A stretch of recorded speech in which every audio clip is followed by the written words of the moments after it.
بسم اللہ الرحمن الرحیم۔ یہ توحیدخالص.com کی پیشکش ہے۔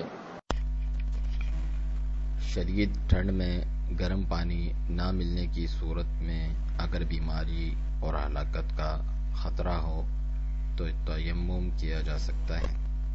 سیدنا عمرو بن العاص رضی اللہ عنہ سے روایت ہے کہ فرمایا، غزوہ ذات السلاسل کے موقع پر مجھے ایک سرد رات میں احتلام ہو گیا اور میں ڈرا کہ اگر میں نے غسل کر لیا تو ہلاک ہو جاؤں گا۔ بس میں نے تیمم کیا، پھر اپنے ساتھیوں کو صبح کی نماز پڑھوا دی۔ انہوں نے یہ بات نبی کریم صلی اللہ علیہ وسلم کے سامنے ذکر فرمائی تو آپ صلی اللہ علیہ وسلم نے فرمایا، اے عمرو، تو نے اپنے ساتھیوں کو جنابت کی حالت میں ہی نماز پڑھا دی؟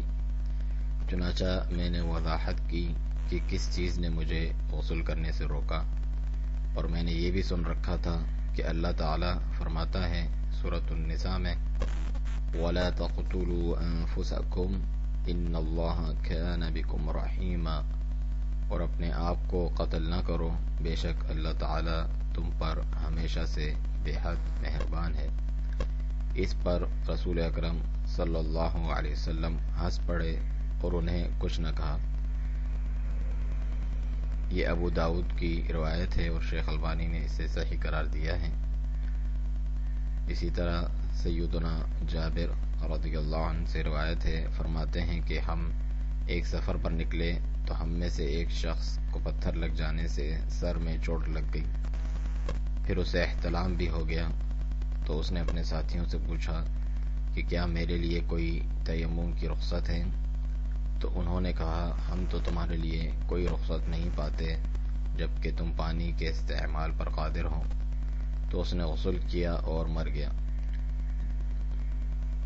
جب ہم نبی رحمت صلی اللہ علیہ وسلم کے پاس پہنچے تو اس واقعے کی آپ صلی اللہ علیہ وسلم کو خبر دی گئی، جس پر آپ صلی اللہ علیہ وسلم نے فرمایا، قتلوہ قتلہم اللہ، انہوں نے اسے مار ڈالا، اللہ تعالیٰ انہیں ہلاک کرے۔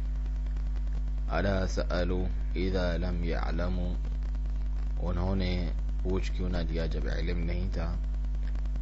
فإنما شفاء العی السؤال، بلا شبہ عاجز لا علم کی شفا تو سوال کر لینے میں ہے۔ انما كان يكفيه ان يتيمم ويعصر او يعصب، اس شخص کے لیے یہی کافی تھا کہ تیمم کر لیتا اور اپنے زخم پر پٹی باندھے رہتا۔ حدیث کے راوی موسیٰ کو شک ہوا کہ یعصر کا لفظ بولا ہے یا یعصب، پھر اس پر مسح کرتا اور باقی سارا جسم دھو لیتا۔ یہ بھی سنن ابی داؤد کی روایت ہے اور شیخ البانی نے اسے صحیح قرار دیتے ہوئے فرمایا کہ انما کان یکفیہ کے بعد کے جو الفاظ ہیں ان کے علاوہ یہ حدیث حسن ہے۔